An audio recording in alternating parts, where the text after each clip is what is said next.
ProRes on iPhone 13 Pro is officially here.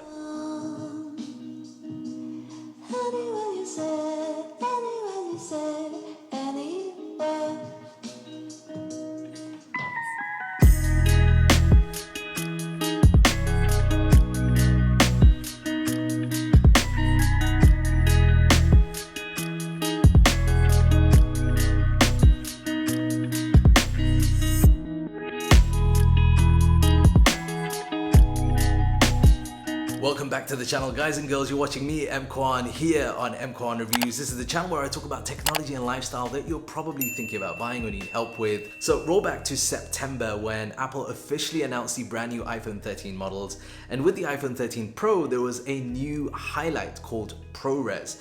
Well, today we officially get a look at this, and I've been using this for the last couple of days, and I want to share with you my experiences. But before I do, let's go back and talk about what is ProRes and why there's so much hype around it. So to make it super simple, ProRes is Apple's professional video codec. It's been used for many years now, particularly in post-production, but also in some cameras too. It's a higher quality file, and this is the important part, it's easier to edit. But there is one downside, particularly all that quality and detail is going to take up an insane amount of space, around 6 GB per minute. You see why Apple released that 1 TB version for very good reason. So why is ProRes such a big deal? Well, in many ways, it's confident in the iPhone's video capabilities, and some people believe that this is going to push ProRes much more mainstream, particularly with mobile filmmakers. It's not entirely there yet, but I think it will help the iPhone brand further. And the iPhone is already used by so many to capture videos for content, and having ProRes almost further solidifies this idea and concept. Now, just to save you time, ProRes, if you're not familiar with it, is probably not going to be for you. And for most everyday users, I don't think they'll be concerned about the trade-offs with storage space and quality when they're posting to social media. So when you first download iOS 15.1, in the settings under camera, you're going to notice a couple of new options, particularly under formats. That there is where you'll notice first Apple ProRes, and Apple have just gone a step further to let you know that once you start using ProRes, it's going to be consuming storage space. So it already tells you here a minute of 10-bit HDR ProRes is approximately 1.7 GB and a whopping 6 GB for 4K. Now, talking of 4K, it's probably for good reason, and I'm beginning to understand now why Apple, for the 1 to 8 GB version of the iPhone 13 Pro and 13 Pro Max, have limited ProRes to only 1080p. So when you go into the native camera app on the iPhone, you'll notice at the top, you've got this ProRes button. Now, if you toggle that on and off, it will then show up in terms of how much time you have to record.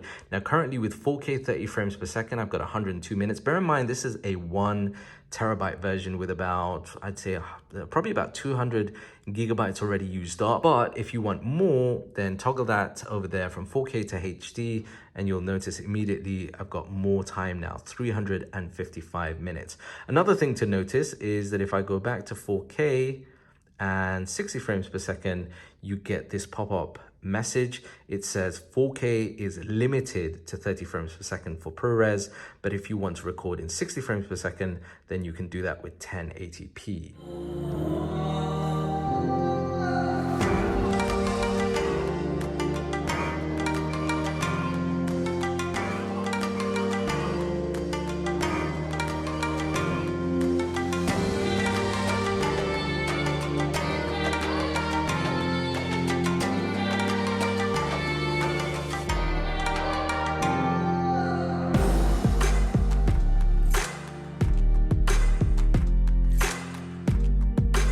Okay, so here are 2 examples of videos taken. This one is not in ProRes, and you'll notice there the file size is 32 megabytes.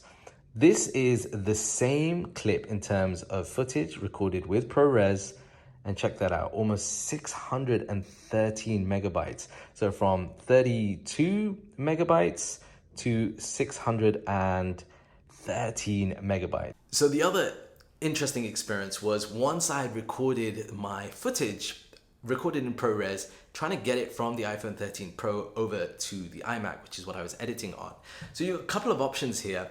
AirDrop, which was actually surprisingly faster than the wired option. I know online some content creators have said that the lightning cable was faster, but for me, I perhaps have faster internet at home Wi-Fi. Wanting to edit directly on here, if you really wanted to, Apple has supported that workflow with an update to iMovie, which will allow you on the iPhone 13 Pro to be able to edit directly. So, you know, if you choose to do that, you can, but most serious content creators will want to get it onto a editing software like Final Cut Pro, DaVinci, for example, just to be able to have more control over that ProRes footage. Now, when it comes to the quality of the video, this is an interesting part, because if you're expecting, you know, a dramatic change in quality, you're not necessarily going to get that.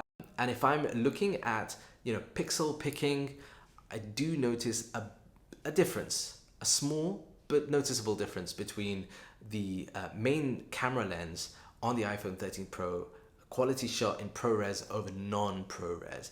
But really on a platform like YouTube, which has butchered the quality anyway, it's very, very hard to tell the difference. And if you can tell the difference, please do let me know in the comments down below.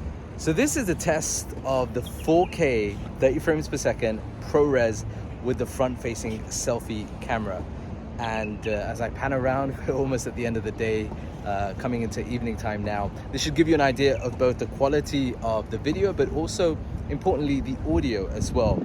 Now, in terms of the quality to, you know, effort ratio, if you like, this is something that's going to affect content creators differently. I think most people, as I mentioned earlier on, I can't see them really using ProRes in their day-to-day, particularly if they're going to be using the iPhone, as a lot of people are now, for B-roll, for vlogging. It's the perfect device for that. But as ProRes, it feels like it's too much work in terms of the output that you get. For me personally, I mean, I can see myself using ProRes occasionally because I do use an iPhone 13, iPhone 13 Pro Max for certain B-roll footage in the content that I put up here on the channel, and also for vlogging. I don't think I'll be using ProRes all the time, but I might use it occasionally for particular shots that I'm looking for. But I think most people here probably are going to struggle to find the trade-off advantages of ProRes over non-ProRes. Let me know your thoughts of not only the B-roll, the footage that I've taken with ProRes, but just your general thought about whether or not you might be using ProRes if you have an iPhone 13 Pro in the comments down below. And if you want to see more content like this, then be sure to smash that subscribe button, hit like, and check out this other video over here. I'll see you there next. Peace and blessings.